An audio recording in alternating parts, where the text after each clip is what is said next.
오늘은 11월 첫째 주일입니다. 오늘날 우리 사회가 아빠 찬스라는 말이 유행어처럼 사용되고 있습니다.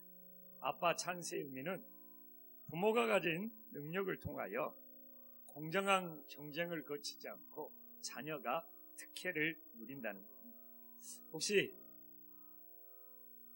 나에게 자녀에게 줄 수 없는, 이렇게 자녀에게 아빠 찬스를 주고 싶은데 아빠 찬스를 줄 수 없어서 심한 상대적 박탈감을 느끼고 속상한 분들이 있습니다.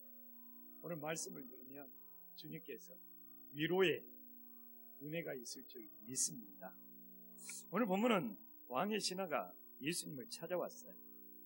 이 왕의 신하는 당시에 헤롯 안디파스, 이 왕족의 일가였을 겁니다. 그래서 로열 패밀리죠. 이 왕족으로서 그냥 그 당시는 그냥 왕의 친척들이 다 권력을 잡고 있었으니까. 그래서 이 로열 패밀리, 이 핏줄이 흐르고 있는 왕의 신하는 당시의 자녀를 위해서라면 얼마든지 아빠 찬스를 사용할 수 있는 그런 능력이 있는 부모였습니다. 그는 오늘 46절에 보면 그는 가버나움에 살고 있었는데 그의 아들이 거의 병들어 죽게 되었습니다. 근데 이게 정말 세상 일이라면 아빠 찬스로 해결해 줄 수 있는데 자녀의 죽음 앞에서는 이 아빠 찬스도 무용지물입니다. 왕의 신하는, 이 로열 패밀리는, 이 왕족은 하나밖에 없는 아들을 살려보려고 지푸라기라도 잡는 심정으로 예수님이 갈릴리 가나에 있다는 소식을 듣고 가버나움에서 갈릴리 가나까지 찾아옵니다. 키로수를 찾아보니까 한 34km가 되더라고요.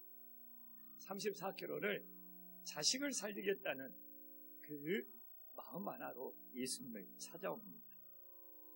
그리고 그는 예수님께 제발 가버나움까지 내려오셔서 내 아들을 고쳐달라고 간청합니다. 그래서 오늘 우리는 이 본문을 보면서 지금 이 사회가 이놈의 아빠 찬스, 그래서 아빠 찬스를 사용할 수 있는 기득권층과 그 아빠 찬스를 사용할 수 없는 이 우리 같은 서민들 사이에 많은 위화감과 불화감이 조성되고 있습니다. 그러나 오늘 이 로열 패밀리, 이 왕족은 정말 세상 일은 얼마든지 아빠 찬스를 사용할 수 있었겠지만 자녀의 죽음 앞에서 이 아빠 찬스가 아무런 정말 효과가 없다라는 것을 절실하게 깨달았을 겁니다. 그리고 그가 사용했던 것이 바로 예수님 찬스를 사용하고 있습니다. 뭔가 위로가 되지 않습니까? 지금까지 이 사회는 아빠 찬스가 못 떠들었는데 우리들이 하나님의 자녀라면 아빠 찬스는 없어지더라도 우리에게는 예수님의 찬스가 있지 않겠습니까? 우리 자녀들에게도 너에게 줄 수 있는 아빠 찬스는 없을지라도 나는 너가 인생을 살면서 예수님 찬스를 사용하는 믿음의 자녀가 되면 좋지 않니? 이게 최고의 신앙 교육이 되지 않겠습니까? 우리가 이 세상이 누구는 아빠 찬스가 있고 누구는 아빠 찬스가 없다고 원망하고 불평하며 서로 갈라지고 나누어지는 이 세상이 아니라, 그래 우리에게는 아빠 찬스가 없을지 나에게 있는 이 예수님의 찬스, 우리 자녀들도 사용할 수 있고, 정말 이것이 하나님의 가장 기뻐하는 삶이됨을 깨달으시기를 간절히 축원합니다. 그래서 오늘 이 왕의 신하가 아빠 찬스를 사용할 수 없는 이 위기 속에서 어떻게 예수님 찬스를 사용하여서 승리하고 있는지 이걸 깨닫고 우리들의 삶에 적용할 수 있는 소중한 시간이 될 수 있기를 간절히 축원합니다. 오늘 보면 46절에 보면 예수님께서 다시 갈릴리 가나에 오셨어요. 이 갈릴리 가나라는 장소가 오늘 본문에서는 굉장히 중요합니다. 굉장히 중요해요. 갈릴리 가나는 첫 번째 기적이 일어났던 곳이잖아요. 예수님이 물을 포도주로 만들었던 첫 번째 기적이 일어났던 장소입니다. 그런데 아니, 우연의 일치도 아니고 두 번째 기적이 동일하게 갈릴리 가나에서 일어나고 있다는 것이죠. 그래서 요한복음에서 요한은 갈릴리 가나에서 첫 번째 기적과 두 번째 기적이 일어났다. 이게 우연이겠냐고. 그래서 오늘 여기에 하나님의 메시지가 있어요. 왜 물이 포도주로 변화되었던 첫 번째 기적의 장소에서 왜 또다시 오늘 왕의 신하에 죽어가는 아들이 고침받는 두 번째 기적이 일어나고 있을까? 여기에서 하나님이 전하는 뜻, 하나님이 전하는 메시지가 있다. 이게 말씀을 묵상하는 원리 중에 하나입니다. 왜 동일한 장소에서 두 번의 기적이 일어나고 있습니다. 그래서 하나님께서는 이 갈릴리 가나라는 이 하나의 장소에서 첫 번째 기적과 두 번째 기적을 통하여 우리들에게 전하는 주님의 메시지는 무엇입니까? 사도 요한은 오늘 갈릴리 가나에서 46절에 보면 사실 언급 안 해도 되거든요. 요한복음을 1장, 2장, 3장, 4장 읽어보면 갈릴리 가나에서 2장에서 물이 포도주로 변화되는 사건이 있었다는 걸 다 알아요. 그런데 굳이 오늘 이 왕의 신하를 고치는 사건 속에 46절에 보면 이걸 언급하면서 시작합니다. 전에 첫 번째 기적에 이 갈릴리 가나에서 물로 포도주를 만든 곳이다. 그리고 난 다음에 47절부터 왕의 신하가 죽어가는 문제로, 자녀가 죽어가는 문제로 예수님 찾아온 것을 연결시키고 있습니다. 왜 그럴까요? 왜 굳이 왕의 신하가 자녀를 살려달라고 찾아왔는데 물로 포도주를 만든 사건을 언급했습니다. 근데 요한은 오늘 왕의 신하에 그냥 이름을 썼을 수도 있을 겁니다. 아니면 그의 내무부 장관이라든지 재정부 장관 직책을 썼을 수도 있습니다. 근데 계속 왕의 신하, 이 헤롯 안디파스 왕의 신하라는 것을 그렇게만 소개하면서 언급을 하고 있습니다. 무엇입니까? 오늘 계속 왕의 신하를 언급하면서 이 사도 요한은 우리들에게 던지는 겁니다. 우리가 누구를 섬겨야 되느냐? 우리가 세상의 왕을 섬겨야 되느냐? 하늘의 왕을 섬겨야 되느냐? 이 문제 제기를 하고 있습니다. 그래서 요한은 이 왕의 신하는 세상의 왕을 섬기는 사람이죠. 근데 제가 말했잖아요. 요한은 예수님이 물로 포도주를 변화시키는 걸 연결시키면서 이 왕의 신하가 세상의 왕이 아니라 하늘의 왕을 섬기는 것으로 변화된 것처럼 우리에게도 우리들이 세상에 어떤 것을 섬기는 것이 아니라 하늘의 왕, 오직 예수님을 섬겨야 된다는 것을 이렇게 임팩트, 이렇게 두 기적이 동일한 장소에서 일어난 걸 통해 물이 포도주로 변화된 것처럼 너희들은 세상의 왕이 아니라 세상의 그 어떤 것도 아닌 하늘의 왕, 오직 예수님을 섬기는 것으로 변화해야 된다는 것을 이 두 기적을 연결시켜서 갈릴리 가나라는 한 장소에서 우리들에게 보여주고 있습니다. 이렇게 말씀을 묵상하고 나니까 얼마나 우리에게 분명히 다가오고 있습니다. 그래서 오늘 저는 우리 성도님들에게 묻고 싶습니다. 무엇을 섬기고 있습니까? 무엇을 의지하고 있습니까? 누구의 신하로 살아가고 있습니까? 우리 모두 오늘 본문에 등장한 왕의 신하죠. 세상의 왕을 섬기는 삶에서 물이 포도주로 변화된 거죠. 우리도 변화되어서 오직 하늘의 왕만을 섬길 수 있는 믿음의 자녀들이 되기를 간절히 축원합니다.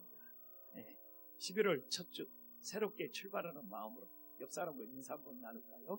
하늘의 왕만을 섬깁시다. 그러면 우리는 왜 세상의 왕이 아니라 하늘의 왕을 섬기합니다. 이걸 오늘 본문은 우리들에게 깨닫게 해줍니다. 세상의 왕과 하늘의 왕을 비교하며 오늘 본문에서는 생명의 주관자가 누구인가를 너무 분명하게 보여줍니다. 이 왕의 신하가 이 세상의 왕 헤로드 왕이 자기 아들의 생명을 살려줄 수 있으면 하늘의 왕을 찾아왔겠는가. 그래서 세상의 왕은 엄청난 권세, 엄청난 권력, 또 어떻게 보면 세상 문제에 아파 찬스를 사용할 수 있겠지만 왕의 신하의 아들은 살릴 수 없다는 것을 너무 강하게 보여줍니다.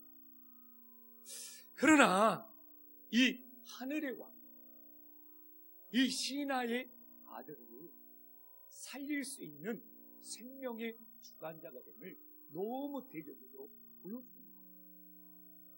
그래서 오늘 우리는 정말 누구를 섬겨야 합니까? 우리의 생명의 주관자 되시는 예수님을 섬겨야 됩니다.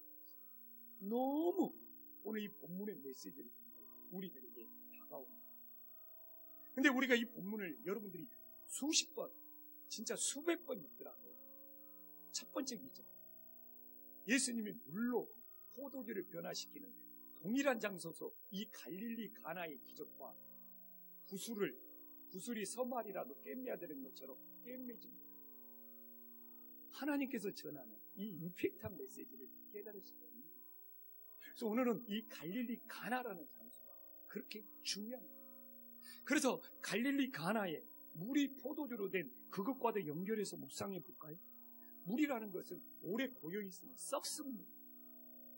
세상의 왕도 부패하고 썩어가는 존재라는 거예요.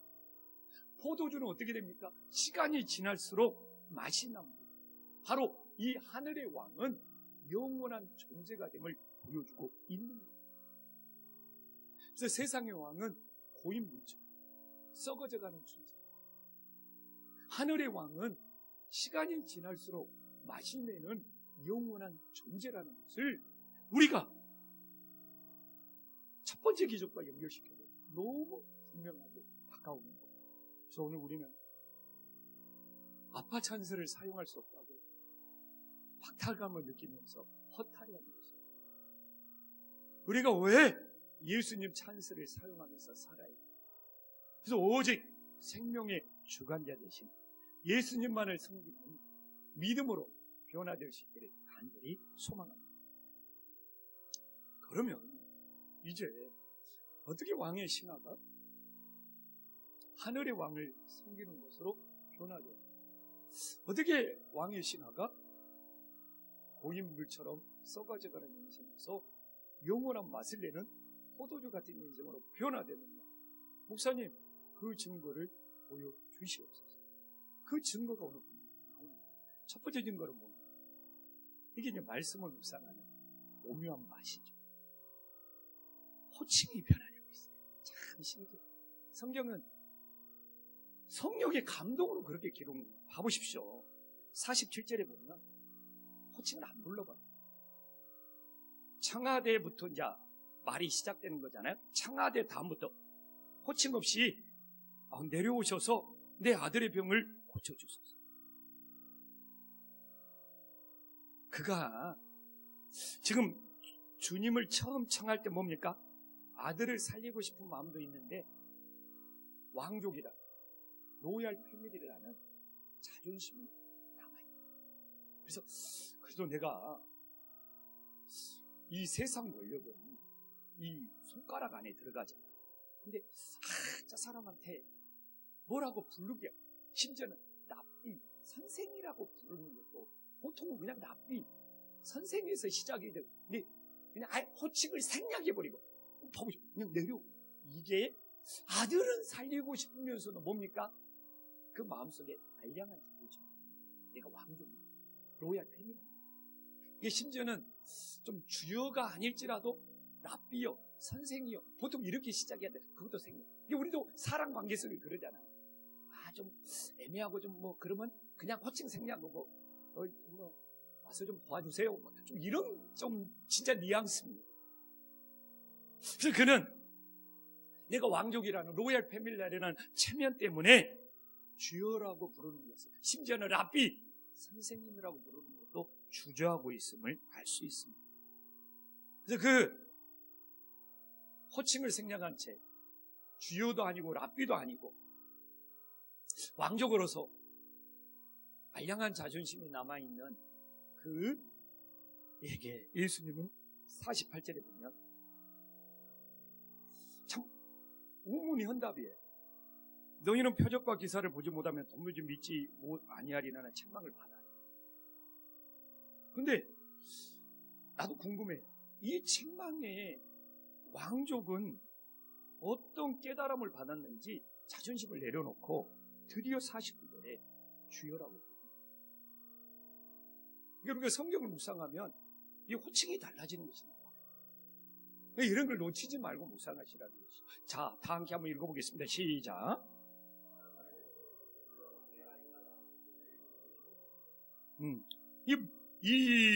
처음에는 호칭을 못 불렀어요.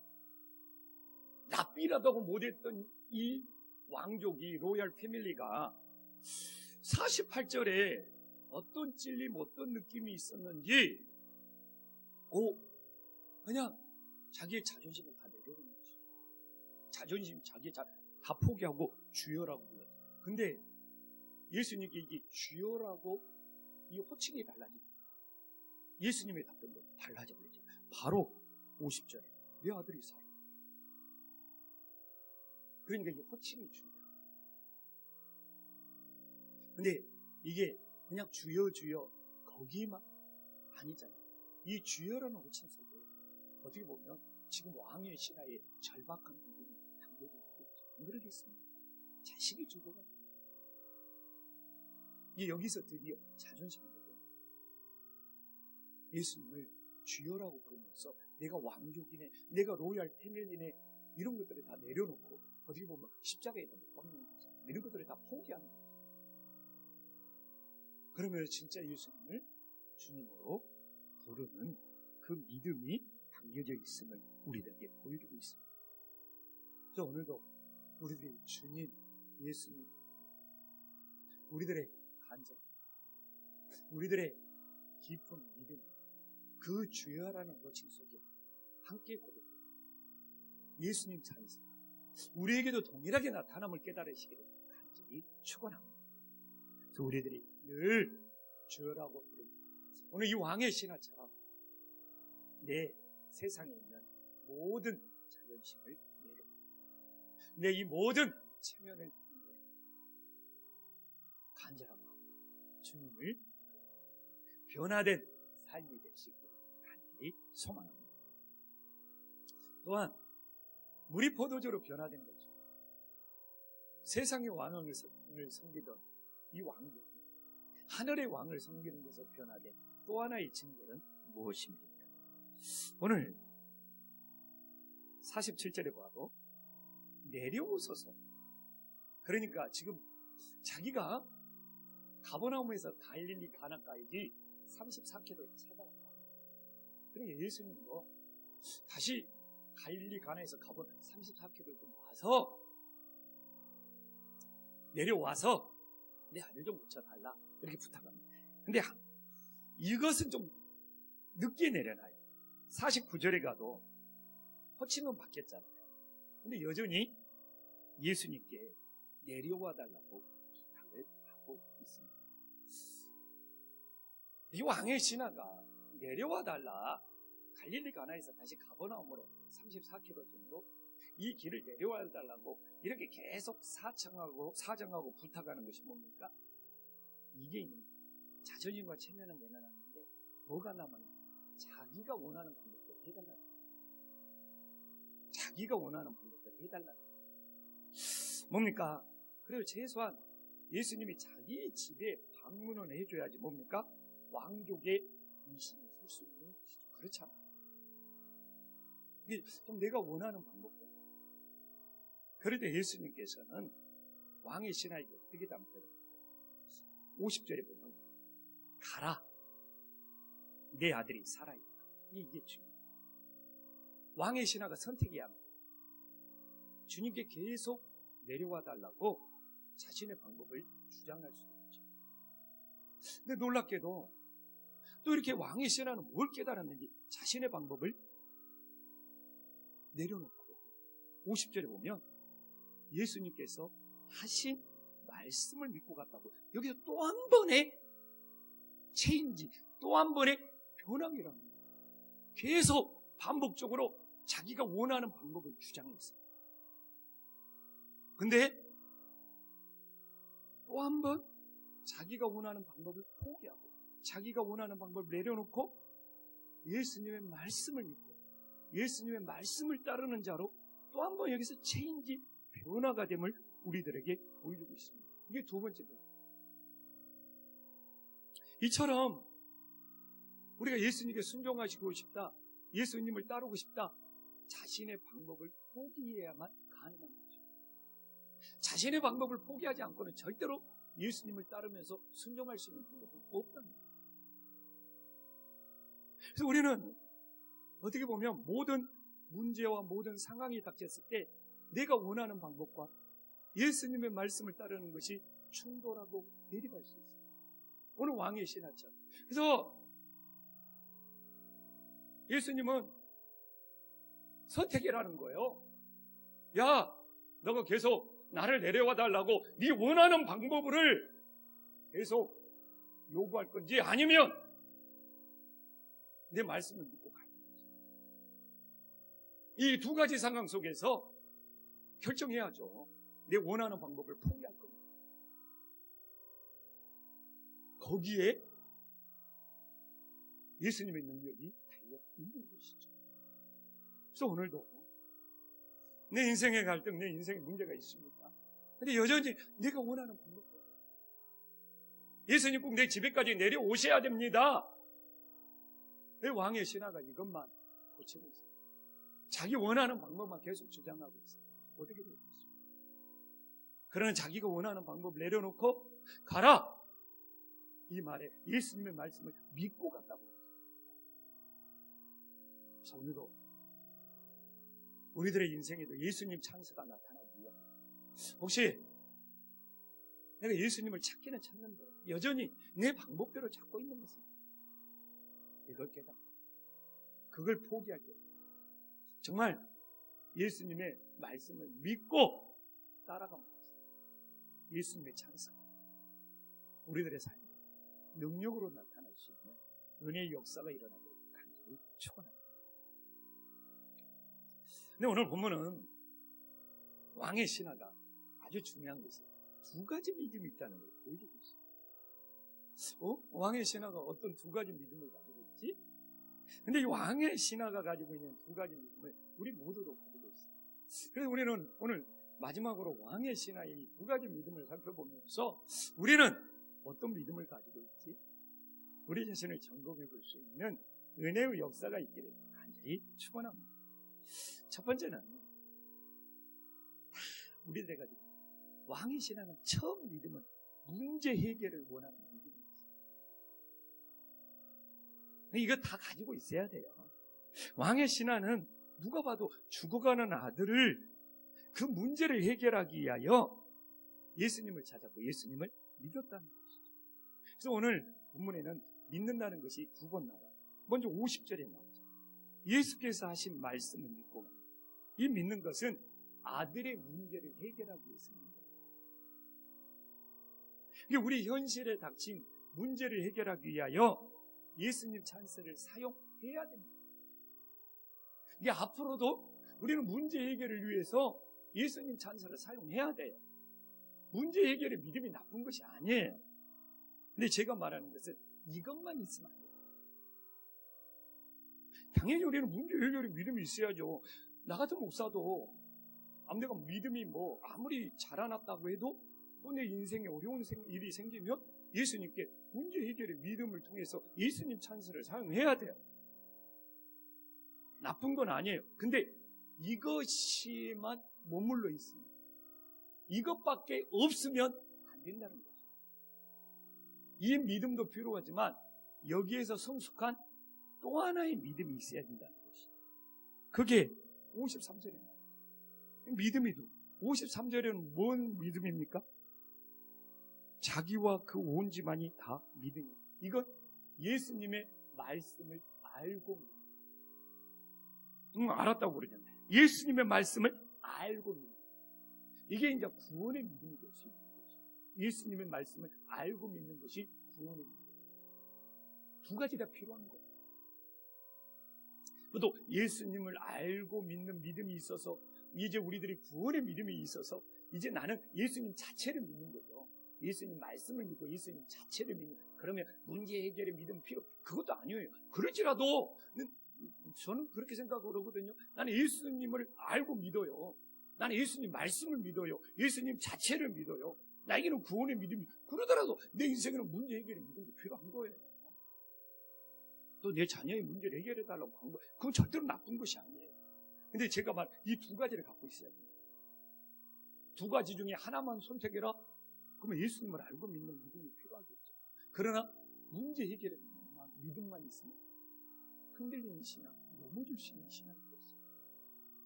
그래서 오늘 이 왕의 신앙은 이게 53절에 보면 알았어요. 예수님의 말씀이 능력이 있다는 걸 알았어요. 그렇잖아요. 예수님의 말씀을 깨달았다는 거잖아요. 이건 자기가 깨달은 거예요.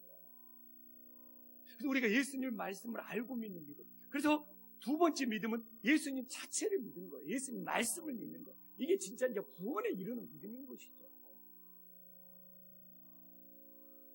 그래서 지금도 그래요. 문제 해결의 믿음이 필요하지만 문제 해결의 믿음만 있으면 우리 신앙은 흔들리고 넘어질 수밖에 없어요. 그리고 중간에 예수님을 떠나서 가나안 신앙이 될 수 있어요.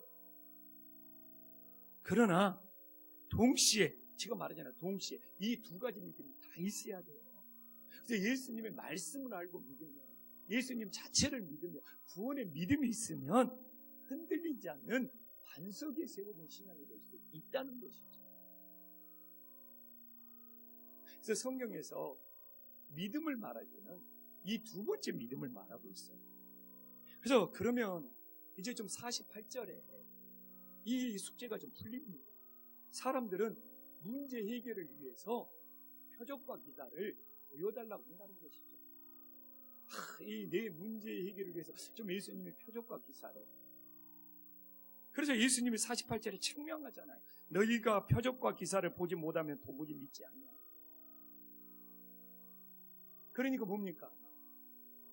보이지 않아도 말씀을 믿는 건 보이지 않는 거예요. 말씀을 믿는 건 눈에 보이지, 말씀을 믿어도 하나님의 능력이 나타나는데 너희들은 늘 먼저 눈에 보이는 표적과 기사를 보면은 도무지 뭐라고 합니까? 믿지 않는 거예요. 보지 못합니다. 그러니까 우리가 보지 못하면 도무지 믿지 않는다고 지금 48절에 나왔으니까 어떻게 해야 되는 거예요? 보지 않아도 믿을 수 있는 것이 진짜 믿는 거예요. 그게 하나님의 말씀을 믿는 거예요. 그래서 히브리서 11장 1절이 믿음의 장이잖아요. 히브리서 11장 믿음을 정리해요. 근데 어떻게 나와 있습니까? 믿음은 바라는 것들의 실상이에요. 보이지 않는 것들의 증거. 이게 보이지 않는 것들의 증거를 진하게 해주실래요? 색깔 좀 넣어주실래요? 이게 진짜 믿음은 뭡니까? 보이지 않아도 주님의 말씀으로 확신을 갖는다. 이게 히브리 원뜻입니다. 보이지 않아. 하나님의 말씀을 통하여 확신을 갖는 것이 뭡니까? 보이지 않는 것들의 증거. 그래서 이 증거라는 말은 확신으로 바꿔요. 내가 보이지 않아도 하나님의 말씀을 통하여 확신을 갖는다는 거예요. 이게 진짜 믿음이죠. 그래서 왕의 신하가 거기까지 하나님의 말씀을 그 때를 알고, 그래서 오늘 믿음이 두 번 나오죠. 그래서 우리가 문제 해결을 위해서 예수님 찬스를 사용해요. 그러나 그것과 함께 보이지 않아요. 때로는 보이지 않아도 예수님의 말씀을 붙잡고 그 예수님의 말씀에 확신을 끝까지 구원에 이르는 믿음으로 영적 싸움에서 승리하는 하나님의 자녀들이 될 수 있도록 축원합니다. 기도하겠습니다.